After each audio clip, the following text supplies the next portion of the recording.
Hello and welcome to a very special episode of the Mark and Me podcast. As always, I'm your host Mark. Now this episode is a special that was recorded backstage at the Slam Dunk Music Festival only a few days ago. I was lucky enough to go as press, which I do every year, and managed to capture some incredible interviews with some amazing bands, and they're all coming up for you over 2 specials dedicated just to this festival. I tried to get a nice variety of bands. It was honestly such a wonderful weekend. It was so hot, the atmosphere was amazing, all the bands were unbelievable, and I really did have the time of my life. I've been over the last couple of years and always been quite poorly with the kidney stuff, but this time round it felt so good to be fit and healthy and just enjoy the whole weekend. I was lucky enough to go with my good friend Martin. He came along, did some amazing photos, and they'll also be on Facebook, Twitter and Instagram, along with these episodes for you all to enjoy. I think these photos capture a really good feeling of how it was to be with these bands, and honestly, I'm so grateful. So thank you, Martin, for coming on the road and joining me for these specials that I've recorded. On today's episode, I'm going to be joined by the Bouncing Souls, I Prevail, and The Ghost Inside. All great interviews, all great guys, and honestly, I'm so glad with the way they've turned out.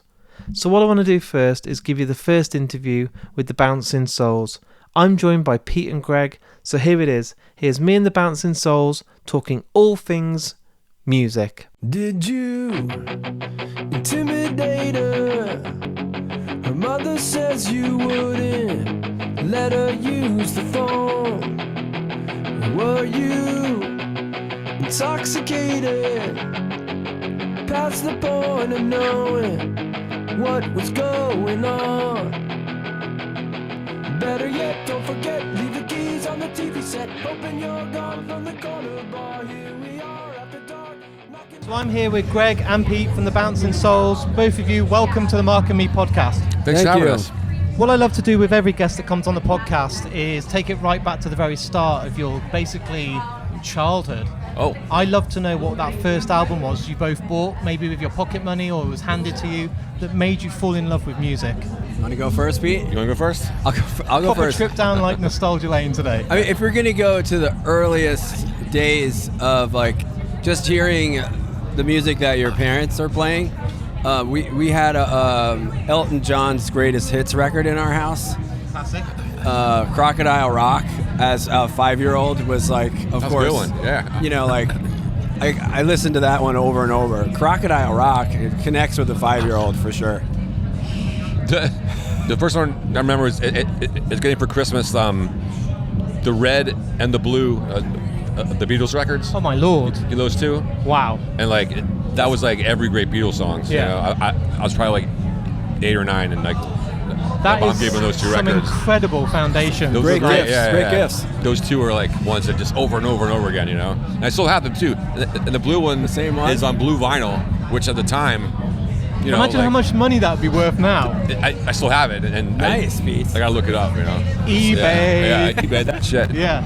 And it all Retirement changed. fund. Yeah, that's Yeah. it. When you like are really skint, you're like, I've got no gigs, just get that vinyl on eBay. Yeah. But music changed for me when I was a kid. I was 13 years old. My parents dropped me off in Wolverhampton, and I walked in and saw Green Day on their Dookie tour. Yeah. And I was like, That's awesome. That's all I ever want to do for the rest of my life. Like, that is fucking incredible. Yeah. And I wondered if you had a really good experience of your first gigs as a punter, as Sure. a member of the crowd, or was it embarrassing and you kind of tell people different things?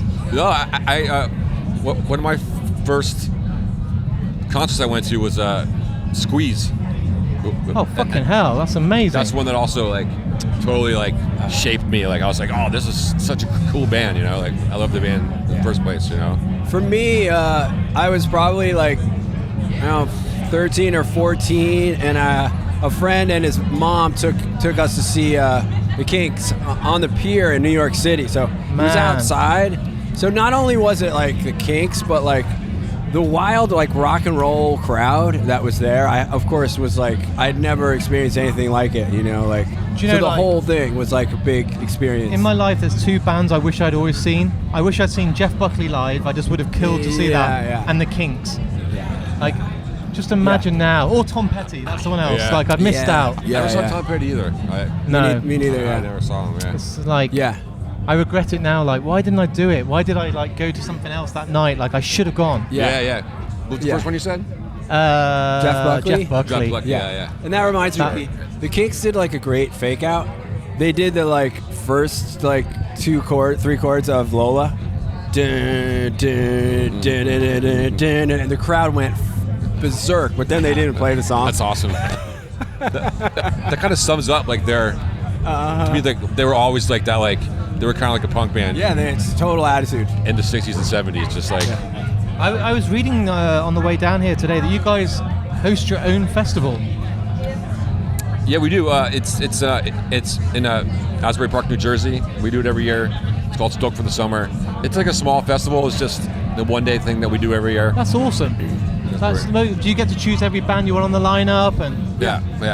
it's a bit of far for me to go, but if you guys can sort me out some press tickets, I'll come down. That would be fucking It's cool. Like we have people awesome. come from all over the world now. You know. Yeah. It's So kind of are you a cool Jersey thing. boys? Yeah. So one of my biggest favourite film directors is Kevin Smith, Oh yeah. and he's like a treasure for you Oh guys. yeah. Like, Yes, he is. He's like right by like where we live now. Like his whole thing, like all like those movies were filmed like Yeah. right by where we live. Yeah. So I went there a couple of years ago and went to the Secret Stash where he has his own comic shop and stuff. Yeah. Yeah. It's just such a great place, In Red like Bank. awesome. Yeah, Yeah. absolutely amazing. I love the place. I felt like it just felt like home. It was a cool place. But Cool. how does it feel being here today? Are you really excited about doing 2 days back to back in the UK? Hopefully the sun's going to stay out. It's a beautiful day here in the UK. Yeah. It's great. Odd. It's great. It's rare. It's been a while, so it's fun to be here, and honestly, it's kind of fun to come for a short couple gigs. Yeah. Do you guys? I know you've been going so many years now, but do you still get nervous? Do you sit here today thinking, or is it just switch it on and go on stage? It's just fun. you Yeah, know? It's mostly. the point, If yeah. we haven't practiced for a few months, there's a little notch of that, but barely, not much. We've had some shows in the Yes. past few months, Should be so fine. we feel pretty confident. You know. Yeah. And how's the rest of the summer looking for you guys? Are you looking to get back in the studio, release any more music? Are you just kind of taking it easy? Next year. Next year. Yeah, but we have our festival in New Jersey, and then we're doing there's a few shows in August. That's about it. Yeah, we're doing like we released this record in 2020, which didn't get much attention. It's called Volume 2, sort of like a rethinking of a bunch of our early songs. Yeah. So since it came out in 2020, we didn't really tour on it. Right. So we're doing some things this year. So it's like sort of a pared down acoustic set. We have like some strings. That's and we're awesome. doing that this year in 4 cities. Yeah. So that's Horns happening. and strings and It's kind of cool. backup It's singers a and new stuff. thing for us. Yeah. Cool. That sounds epic. Yeah, it's cool. pretty fun. Is it weird sitting there writing for like extra backing and having like this bigger scale of your performance of songs? Are you like, this is really interesting, we can really play on the dynamics of the songs? Well, yeah, we did like some of our classic songs, sort of in that with like strings and stuff. So yeah, it was actually really fun. You know, we enjoyed it because it's not like you're writing a new song. You already know what the song it is. must feel like a classic being rewritten. I would hope so. Yeah, I think it came out pretty cool. you know? Yeah, are you happy with the final product? Yeah, we love it. Yeah. Yeah, this is Yeah, it's cool, cool. man. It's great. And we're gonna do another one. Yeah. It's gonna be called a Volume 2, Volume 2. Yes. It's gonna be. I love this. Yeah, And what happens if you do another one? Is it volume 2, volume 2, volume 2? Volume 2, Or Volume 2, 3. Volume 3. Yeah, the logical sense. And while you're at these festivals, I know obviously it's very busy and you need to get ready to go on stage and stuff. But do you get time to let your hair down and go and enjoy some other bands? Are you going to get a chance to go and see some other bands this weekend?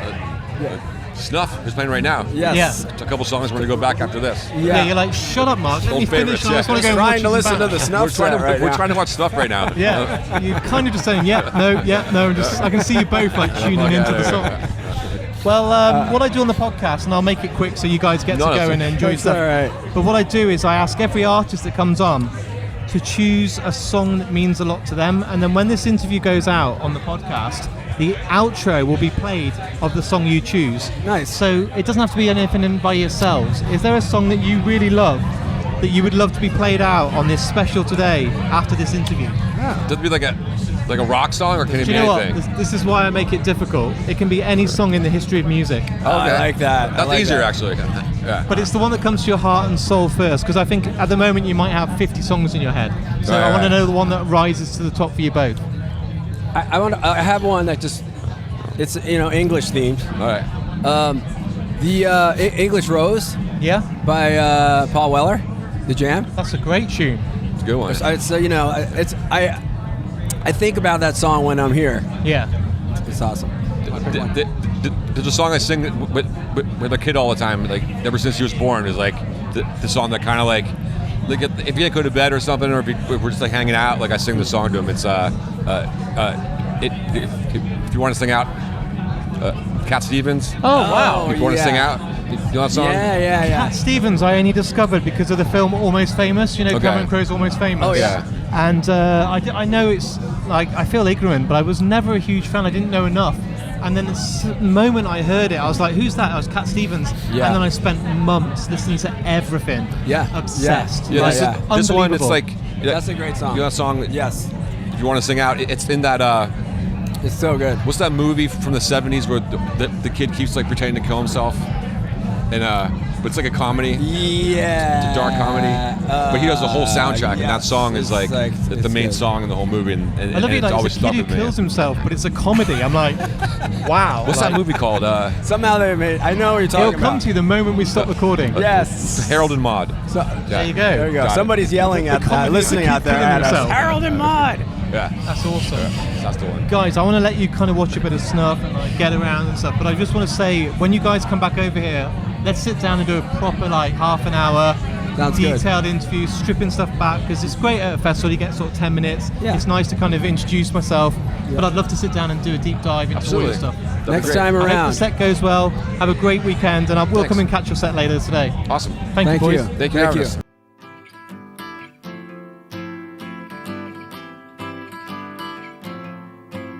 Well, if you want to sing out, sing out. And if you want to be free, be free. 'Cause there's a million things to be, you know that there are. So there's my first interview with me, Greg and Pete from the Bouncing Souls. An amazing set of guys, really upbeat. The first interview I did of the whole day, and I'm really happy with the way it came out.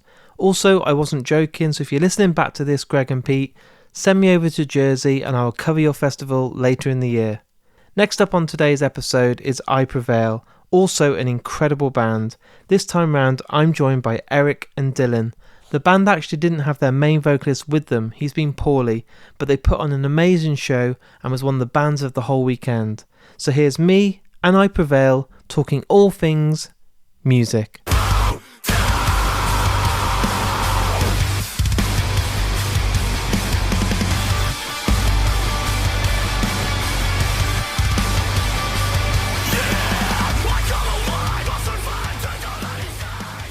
I'm here with Eric and Dylan. Both of you, welcome to the Mark and Me podcast. Thanks for having us. What I love to do with every guest that comes on, it doesn't matter if you're an artist, a poet, or a rock star. What I love to do is take it right back to the very start. So what I'm intrigued by is when you two were growing up, can you remember that first album you bought, maybe with your pocket money, or was given to you by a friend, that made you fucking love music? Metallica Ride the Lightning. My Boom, friend gave me bang. that record, and it was just, I didn't know you could do that with music. I Just actually knocked it out the park. so Yeah, badly. your answer is way cooler than mine, but my dad got me 2 CDs for my first CDs. I got Sublime self-titled, which Yep. was sick. And then Unbelievable. Matchbox 20, Yourself or Someone Like You. That album, right, is a fucking banger, and there's so many great songs, but it came like Nickelback for me. People are like, oh, it's cool to hate them. You cannot deny the vocals on that album, and those choruses will stay in your head for fucking ever. Forever. Rob Thomas is a Unbelievable. treasure. And also, with live music, I think it all changed for me when I was a kid. I went to Wolverhampton, my parents dropped me off, I walked in and I saw Green Day on stage. First ever introduction to music. And I couldn't believe it. It was their Dookie tour. There's 3 of them on stage. At that point, it wasn't like the whole extra musicians. And it made me want to pick up a guitar and be in a band forever. And I was wondering if you two had a cool, or if you might want to be like the chance to kind of admit if it wasn't a cool one. But what was your first show you guys remember going to that was like, I love live music, man. I now get it. There was 2 shows. My first show I ever went to was Fall Out Boy, right before they put out Folie à Deux. And I had a blast. That was like a bigger production. It was like a 3,000 cap room. It was just my first experience at like a big show. And but it wasn't until I think the next year I went and saw bands called Carnifex and Despised Icon at the Hayloft is no longer there back in Michigan, and sitting in the crowd, and just in like, I think it was like 600 or 700 kids there, packed, sweaty bar, and I was like, this is it. This is the it. moment. I want to keep going to this. I want to keep doing this, and here we are. Yeah, my first show was actually an arena show. I went and saw Stained, Breaking Benjamin, and Three Doors Down, and I was 16. I remember looking at my dad, who took me, and I just was like, I want to do this forever. This is what I want to do, and we've done a couple of shows with them since, which is pretty rewarding. Does that seem really surreal that you get to kind of play with those idols? Like when you're a kid, you don't ever think, do you, one day I might be on the same stage as these guys? It must be a bit like pinch me moment.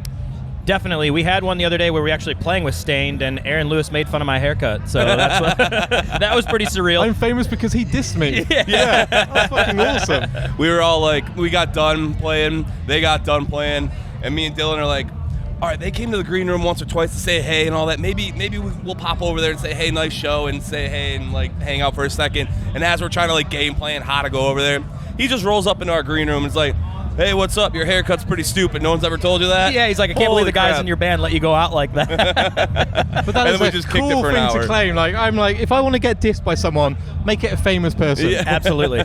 So I know you're going to get this a lot today, and I just have to touch on it. Was there a moment when your singer said, I can't do this, that you thought we're going to pull the whole tour, pull the shows, or were you always going to be like, we are going to do this whatever? I feel like we have to live up to our name. We named ourselves I Prevail, and life's just thrown all the challenges our way in the last decade. So, yeah, when we had the conversation that he was like, I don't think I can physically perform. I think it took us like a day or so to like kind of game plan of what we were going to do, but we knew that we weren't going to cancel any shows. We can't. You know, we haven't in the past, and we're not going to in the future. We're just going to keep moving, and we miss him, and he's doing well. So hopefully, you know, this will never have to happen again. Damn, that was a tongue twister. Yeah, I feel like in a way we felt like not only do we owe it to our fans, but like the people who make it work behind the scenes too, like our crew. You know, we felt like, you know, we can't let them down either. And specifically speaking for just Eric and I, we even from the get-go of knowing that Brian wasn't going to be here, he and I both, I feel like, had this telepathic like, we can do this, we got this, and it's unwavering confidence that I feel from him, and I feel like he probably feels that from me to push forward through these shows. I do. Do you know, guys, it's such a fucking beautiful thing to witness, because, and I mean this with respect, some bands, they have a cold and it's like, we're cancelling the whole tour. Yeah. And you're like, oh man, like I've booked hotels, I've got travel, you know, gig tickets are expensive now. Yeah. And to kind of do this with the mentality of whatever happens, we're going to just bounce back. We're going to take whatever's thrown at us and kind of come out stronger. Absolutely. That's a really fucking cool attitude to have. I think about the 3 years that we had to stay at home from the pandemic and just how many days I was just like, all I want to do is play a show. And so even the days where, like today, I'm feeling a little groggy, but I don't care. I'm going to go out there and reciprocate energy with people who want that, and that's what it's about for us. When you're at a festival like this, do you get much downtime? I know you want to rest and not, you know, burn yourself out, but will you just be like, I just kind of want a couple of hours to go and watch some of my friends' bands, or is it just, we better be in professional work mode? No, this is, I mean, speaking from our perspective, yeah, we drop our shit and then we get bouncing over to whatever stage got our friends on it. I love festivals because, there's going to be that hour or two before our set that we need to like just settle down and get in the headspace. But I love going out and seeing bands that never had the opportunity to play with before, seeing bands we haven't seen in forever, bands we haven't toured with in ages, and it's just a big party. And Yeah, I've already watched a set today already. So nice. yeah. Is there anything that you're really keen to see? I mean, Head Automatica here playing is fucking, for me, like, I never thought I'd see Head Automatica, so I'm like, that's awesome. And are there certain bands on this lineup you're like, I need to see these guys, like, this is awesome? Guilt Trip, LS Dunes. LS Dunes. Dunes. Yeah, those are some bands I really need to see. Our good friends in the Ghost Inside. Every time we play a show with them, I'm going to watch them. I'm interviewing them later, and I'm so excited. That album is unbelievable. Yeah, they're so good. They're so good, and they're amazing people. I really wanted to go see the Wonder Years, but I think we play at the same I time. think you're clashing. Yeah. Yeah. You'll be like, good evening, I'll be back in 20 minutes. Let me just go watch a couple songs. I'll be right back. We'll be back. People would get it. Yeah. And how's the rest of the year looking for you guys? I mean, are you kind of waiting for the health and everything to be up to scratch before you announce more stuff? Are you thinking of using this time to write, or are you just kind of like full steam ahead? We're full steam ahead. Brian should be healthy and ready to go by the time we get home. We have a co-headliner with a band called Hailstorm. Hailstorm are huge, man. Yeah. Everyone loves them over here. Yeah, that's awesome. Yeah. Yeah, so we got that through the summer in the States. We go to Australia. We're direct support for Parkway Drive's 20-year anniversary. Oh man, Parkway! I've had them on the podcast. They are epic. Oh man, epic. We're excited for sure. Yeah, so stoked. Been listening to them for ages. And then after that, December's our 10-year anniversary as a band, so we're gonna 10 probably years, man. figure something, whether it's little pop-up shops around Detroit or maybe a hometown show. We'll figure something out. These whole date things fry my head because I had Brandon Boyd on this week, and we were talking about Morning View. That album came out 21 years ago. Oh my! And I'm like, and I have to sit there and go like, fuck off, like that's not true. And they're like, you guys have been going 10 years. Like, I know. What? Yeah. I throw my back out every time I say that. Yeah, it's a pretty wild thing to think about, but it also, I feel like, keeps me young in a way because we're still out here, and you joke about your back throwing out, but like we're still jumping around and doing Right. crazy shit, so Right, it's okay. right. What I do on this podcast, I know our time's almost up, but what I do is when this interview's finished, you both get to choose a song that you want to be played. So not from your own band. I'm going to make it quite difficult and put you on the spot, but it can be any song in the history of music. So quite a big collection. And what I like to do is after this interview's all done, it will play a snippet from one of your choices. But as there's two of you today, I'm going to make the exception and kind of have both. So is there a song when I ask you the question that came to your heart before any other? I don't know why, but Communication Breakdown from Led Zeppelin. Oh, Yeah. man, you went big. Yeah, Let's go with that. I don't know why. I think it's the atmosphere that we're in just felt very British, but rock, and yeah, it was giving Robert Plant. So I'll say "Trapped Under Ice" by Metallica on that record. You've got such hard hitters today, boys. Oh yeah, on that record, that was one of the songs that I was like, I being a kid, let's going back to that question earlier, is like I heard that record and I was like, I've heard the singles Enter Sandman and stuff like that. I was probably 13, 12 years old when I heard this record, and I heard Trapped Under Ice. I was like, brain broken. Like, that was just, I didn't know you could do that. Those moments will stay with you forever. I did it with Tool. The first time I heard Tool, I was like, how is the drummer playing that rhythm section? And then, you know, that then made me discover bands like Rush and go down the whole kind of proggy stuff. Yeah. And it's like, those moments will always stay with me. I remember the first time I heard Thrice, I was like, that vocal is fucking unbelievable. Like, that's going to stick with me forever. And it's great, isn't it, that those moments that today you've both picked, that's from your childhood and we're still talking about it now. Exactly. It's bookmarks in our lives, man. That's it. Bookmarks in Our Lives. That's a podcast name. I'm taking that. And it's got Mark in it. Bookmark. No, there you go. I will give you 10% of all the revenue. I love it. all right, Bump that's it a to 20, verbal we have contract. a deal. I'll be honest, it will be about £4 a year with streaming money. But hey, it's We'll worth take it, yeah. So, guys, thank you so much for coming on the episode, man. Thanks for having us.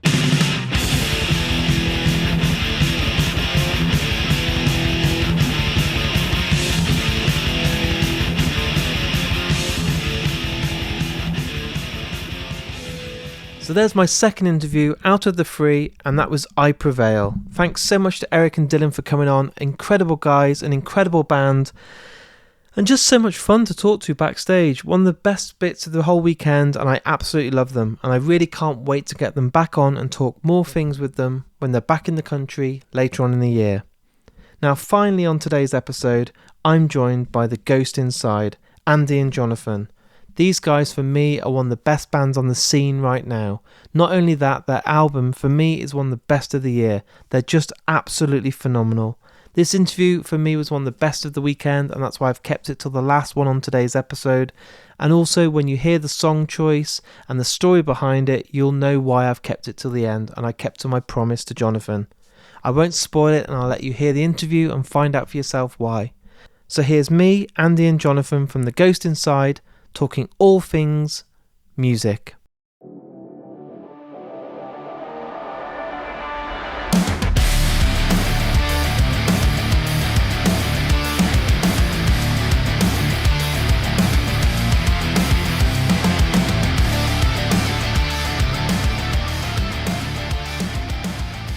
I'm here with the Ghost Inside. First of all, both of you, welcome to the Mark and Me podcast. Thanks for having us, dude. Yeah, Let's go. Thank you for having us. How is your day going so far? I mean, the sun's out, which is rare here. Well, so we're sweating, and for more reasons than one. It's hot, and we are down a guitar player right now. He had some delayed flight. Oh my God. Issues. So we're waiting on our guitar player to show up, and is it going to be one of those like a film where it's like the countdown to 24, and you've got like 4 minutes left to go on stage, and he just arrives just in time? We're in a position where that might be our reality. Yeah, that might be real. And he crowd surfs onto the stage. We'll see. We're hoping for the best. What I do on this podcast, I've had like 350 episodes now, but what I love to do with all guests that come on is basically take it back down memory lane to the very early days. And I'm talking really early. I'm talking when you're a kid. And what I want to know off both of you is, what was that first album you bought with your pocket money or you were given that you absolutely loved and made you fall in love with music? Wow. No pressure, memory lane. The first record I bought with my own money was a record called Smash by The Offspring. That's a great album. Self-Esteem was one of the greatest songs ever. So that was my first record where I bought it on my own money, went to a record shop, got it, and played the living shit out of it. Like, I played it so much. So it's really cool that our band is now signed to Epitaph Records, the same record label that put out Smash. So kind of a cool full circle moment there. So that was the first record of me, but there was a lot that was given to me when I was a kid, when I was younger, that I played a lot, but that was the first one I bought with my own money. Yeah, for me, a lot different. My first record I bought with my own money was East 1999 Eternal by Bone Thugs and Harmony. Wow. Yeah. Very different to what I thought you were going to say. Yeah. Oh, yeah. That's amazing. I mean, Smash for me was one of the MTV albums. Remember when you had like Green Day, Bush, Smashing Pumpkins on MTV? And you'd like, I remember watching the video for When I Come Around, Green Day, and then buying the album. And I did the same with Smash. I heard Self-Esteem. Those music videos were great. Come out and play. And then I'd rush to the record store and really I spent $12 on this. I need to listen to what an amazing start to both of your careers, with music. That's the foundations you built upon. There you go. Yeah, pretty diverse. Yeah, very, very, very lucky to be in a position to be able to do that. And growing up in Southern California, Offspring was a worldwide phenomenon, but they were especially big in Southern California. Our radio station was playing them all the time, and so I knew about them. I just didn't have the money to go out and buy the record until Smash came out. What about live music? So I say this on every episode, but it's important. Your first gig, I think, stays with you, even if it's an embarrassing band or a band that you love. And I remember my first was Green Day, Dookie Tour. I went and saw them and I thought, I want to be in a band for the rest of my life. I'm not, but that's what I wanted to do at that moment. And I was wondering if you had a really cool first gig, or if it's embarrassing, it's still fun, isn't it, to look back on. But can you remember that first show you went to where you were both like, I want to be in a band, I want to do that, I want to be that guy on stage? Oh yeah, I'll start this one off. So mine, I was, I think I was in 8th grade. I was really young, and it was Meshuggah opening for Tool at the Breslin Center in Lansing, Michigan, where the Spartans play basketball. And it was a lot of firsts for me. I know, random. You probably didn't expect. I'll never let you know my next move. Tool, man, it doesn't get much better or bigger than Tool. I believe it was on the Lateralis cycle, but I went because I was a Meshuggah fan, because my older brother had burned the record Nothing for me, and I was more of a Meshuggah fan than a Tool fan at the time, and there was a lot of firsts for me. I think I developed my personality at that concert. It was the first time I ever smoked weed. It was the first time I had a sip of beer. I was just being a little brat. Firsts. Yeah, so and that was just seeing that. It was one of those moments where I was like, well, I want to do this. I want to be up there on stage. You can't. I don't know you, right? Yeah. But that's gonna take that's here. I'm not. And gonna now you're top Meshuggah, Tool. Yeah. I'm not gonna be able to top that. Good luck, buddy. Yeah. My Backstreet Boys.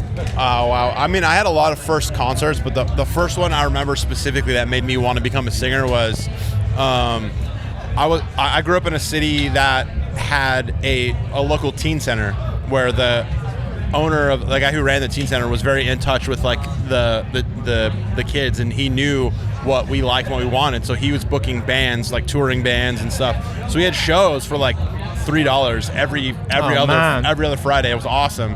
I remember one of the bands I saw was a band called Throwdown. They're a hardcore band from, Southern California. I remember seeing them for the first time and seeing people sing along and being like, just it going crazy and being like, wow, I want to do that. That looks awesome. Like, I want to be a singer. Like, that looks so fun. So very different, like, vibes. You had like an intimate hardcore vibe. Yeah. Like what you actually ended up doing. Mine was like where I want to get to still, playing arenas. Yeah. And the mix is there too. Like we're working towards it. Oh yeah.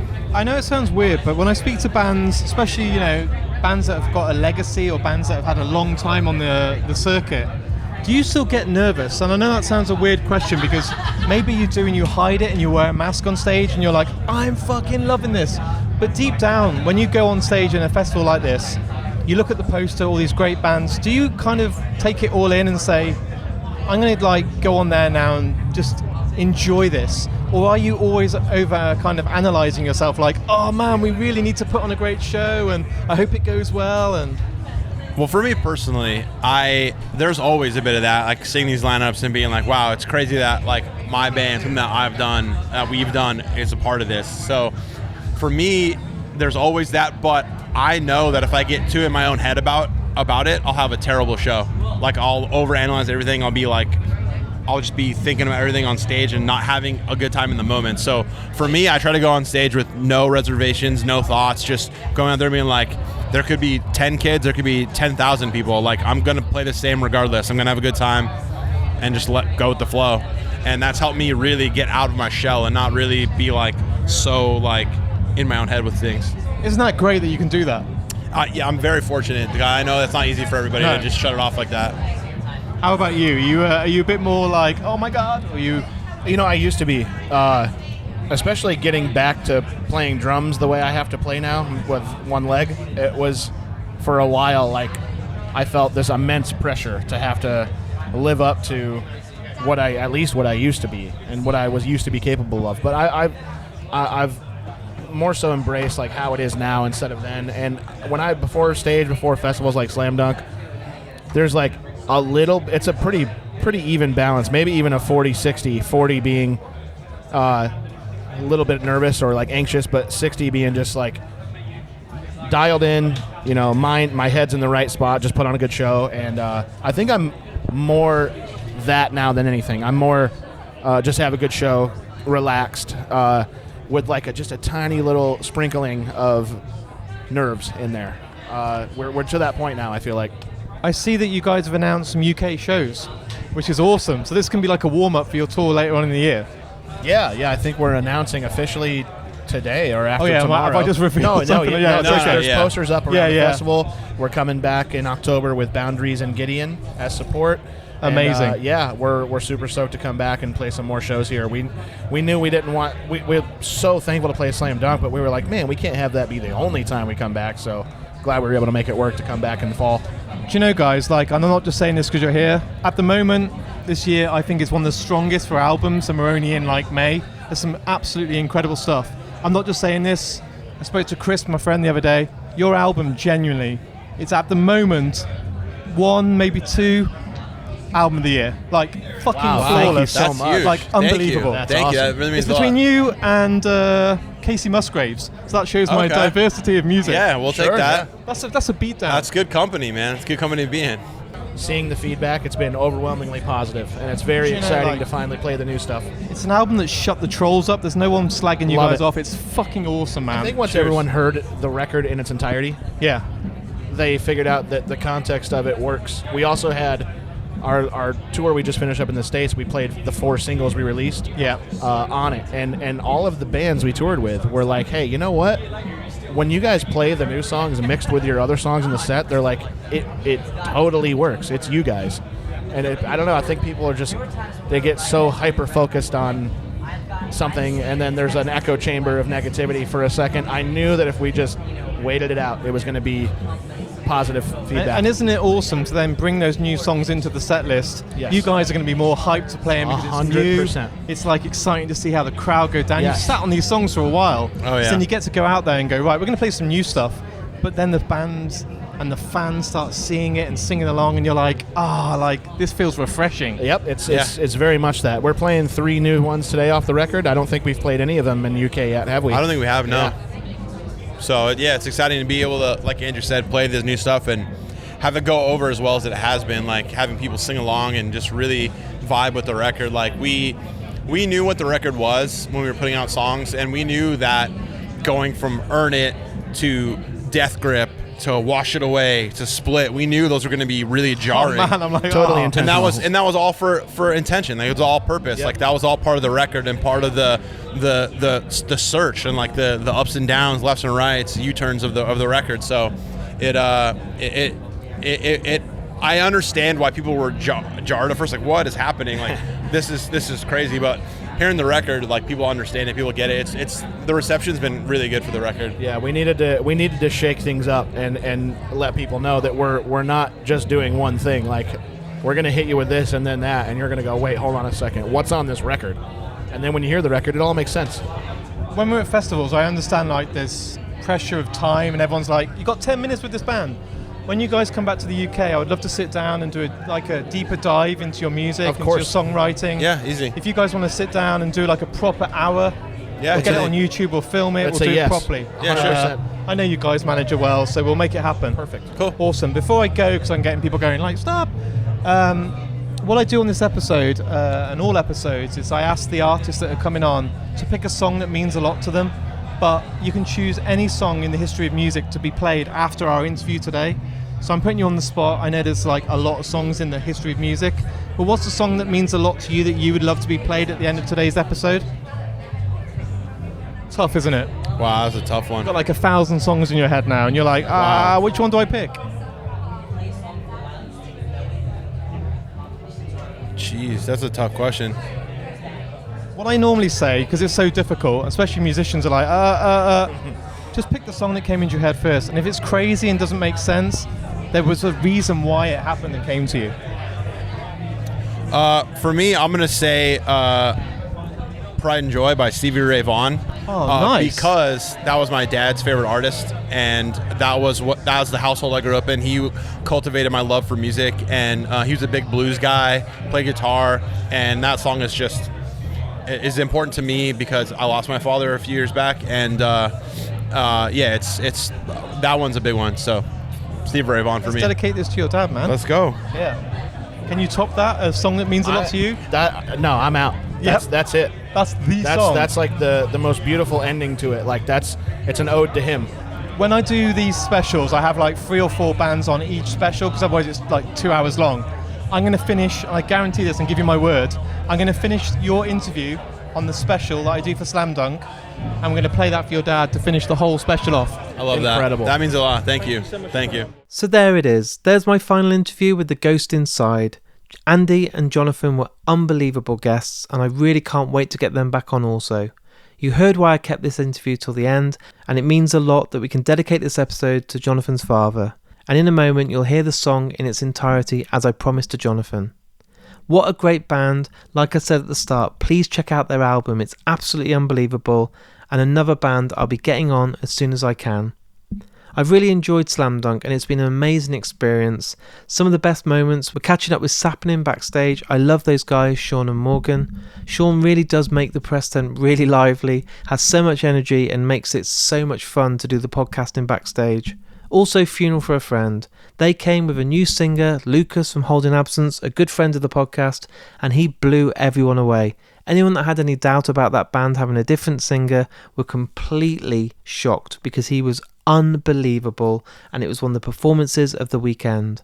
And what I also want to do is give a big shout out and thank you to Emma from Public City and Holly and Hayley from Good as Gold Group. Those guys make these interviews happen backstage, and without them this podcast wouldn't get the access and wouldn't be as successful as it is.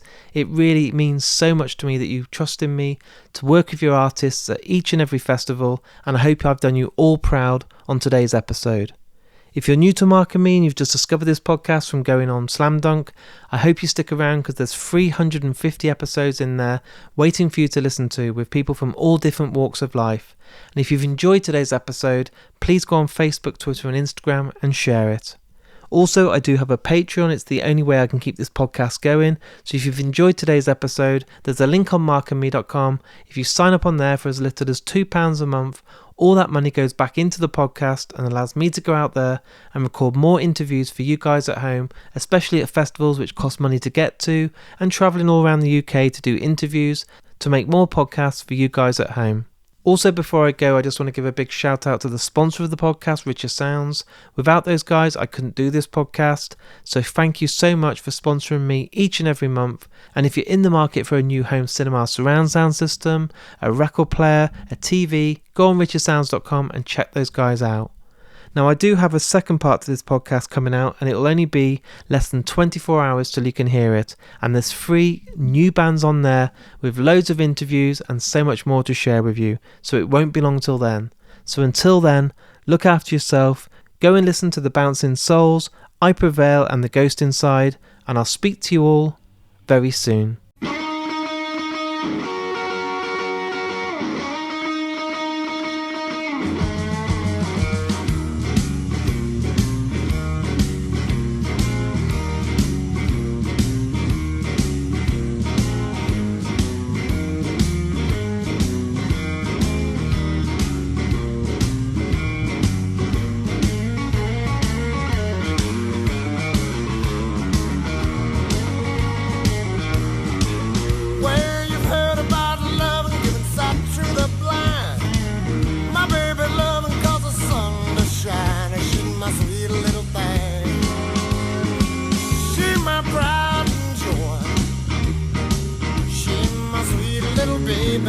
I'm a little lover boy. Yeah, I love my baby, my heart and soul. Love like eyes I won't never grow. She's my sweet little thing. She's my pride and joy. She's my sweet little baby. I'm a little lover boy.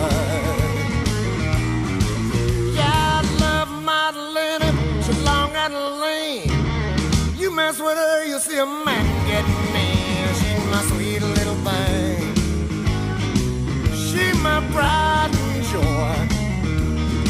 She's my sweet little baby. I'm a little lover boy.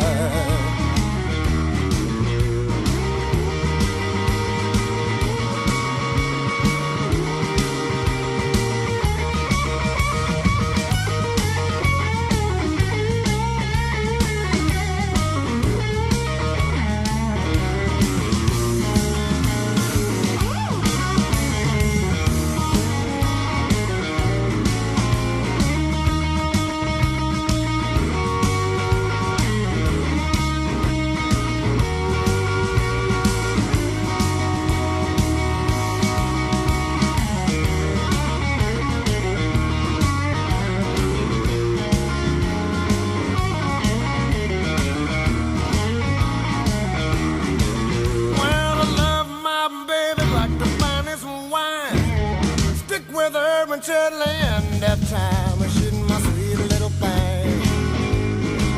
She's my pride and joy. She's my sweet little baby. I'm a little lover boy.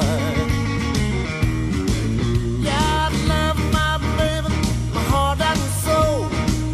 Love like eyes I won't never grow. She's my sweet little thing.